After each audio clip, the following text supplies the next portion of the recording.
Hi everyone. ఈరోజు మనము daily తినే టిఫిన్స్ కాకుండా కొంచెం వెరైటీగా ఎలా చేసుకోవాలా అంటే హెల్దీ అండ్ వెరైటీ మిలెట్ మస్తీ దోశ. కావాల్సిన ఇంగ్రీడియంట్స్ చూస్తున్నారు కదా పిక్చర్లో. నానబెట్టుకొని ఒక 6 to 8 hours నానాలండి. నానిన తర్వాత మనం మెత్తగా గ్రైండ్ వేసుకుంటే ఇలా గ్రైండ్ వేసుకోవాలి. మనకి ఒక నైట్ మళ్ళీ అది పులవాలి. పులిస్తే పిండి దోశ క్రిస్పీగా కలర్ బాగుంటుంది, టేస్ట్ బాగుంటుంది. పిండిలో మనము కొంచెం వాటర్ కలుపుకొని అది దోశ బ్యాటర్ లాగా మనం చేసుకోవాలి. ఆలోపు పెనం పెట్టుకుంటే వేడైద్ది. దాంట్లో వాటర్ వేసుకొని దోశకి ఎలా అయితే పిండి వస్తుందో బ్యాటర్ అలా మనం కలుపుకోవాలి. అంటే కొంతమంది కొంచెం పలుచగా వేసుకుంటారు, థిక్గా వేసుకుంటారు. మీరు ఎలా అయితే వేసుకుంటారో అలా కలుపుకోండి. వాటర్ వేసి బాగా కలుపుకొని కొంచెం సాల్ట్, మీ టేస్ట్కి తగినంత సాల్ట్ని యాడ్ చేసుకొని పెనం వేడైన తర్వాత పెనం వేడైందో లేదో కొంచెం చూడండి. సాల్ట్ యాడ్ చేసుకున్నాం కదా, ఇంకొంచెం పట్టింది.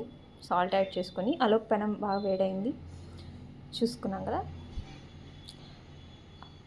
పెనం వేడైన తర్వాత కొంచెం ఆయిల్ అప్లై చేసుకొని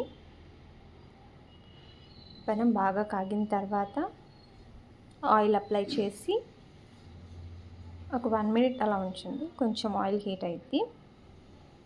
ఆయిల్ హీట్ అయింది కదా, ఇప్పుడు దోశ పిండిని మనం ఒక గరిట వేసుకొని అంటే ఎవరి ఇష్టమైనంత అలా వేసుకొని దోశని అలా రౌండ్గా తిప్పుకోవాలి. ఇది మనకి ఎలా ఉంటుందంటే నార్మల్ దోశ కంటే కొంచెం మందంగా వచ్చిందండి. అంటే పెసరట్టు ఎలా ఉంటుందో ఆ స్ట్రక్చర్ వచ్చింది. టేస్ట్ బాగుండిద్ది. Taste హెల్తీకి healthy. మిలెట్స్ కదండి, ఎలా ఉన్నా బాగుండిద్ది. మిలెట్స్తో వేశారు, టేస్ట్ ఎలా ఉండిద్దో అనుకుంటున్నారు కదా. టేస్ట్ చాలా బాగుండిద్దండి. ఒక్కసారి ట్రై చేసి చూడండి. నార్మల్ దోశని ఇంకా లైఫ్లో ముట్టుకోరు.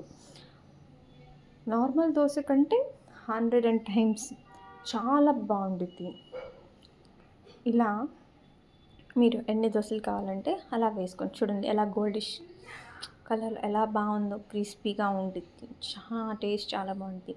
మనం దీంతో పాటు పల్లీ chutney, tomato chutney, what ever you want, ఏంతో తిన్నా కూడా దోశ టేస్ట్ చాలా బాగుంటుంది. పల్లీ కారం, టమాటో చట్నీ, నల్ల కారం, ఈ మూడిట్లతో నేనైతే ఇప్పుడు ట్రై చేస్తున్నాను. చాలా బాగుండిద్దండి. నన్ను నమ్మి ఒక్కసారి ట్రై చేయండి. బాగోకపోతే కామెంట్ చేయండి. ఎవరు బాగోలేదని కామెంట్ చేయరు. నాకు తెలుసు, ట్రై చేసిన వాళ్ళకి తెలిసింది టేస్ట్. ఇలా మనం వేసుకొని ఎన్ని దోశలు కావాలంటే అలా వేసుకోవచ్చు. నార్మల్ దోశ కంటే ఈ దోశ ఒక్కసారి ట్రై చేసి చూడండి. ఒక 2 దోశలు తినేసరికి టమ్మీ ఫుల్ అయిపోయింది. ఇది మిలెట్ దోశ అండి, నార్మల్ దోశ కాదు. మిలెట్స్ ఏంటంటే perfect for weight loss, high in fibre. ఎలా చూసినా రైస్తో కంపేర్ చేసుకుంటే మిలెట్స్ ఈజ్ సో బెటర్ డయాబెటీస్కి.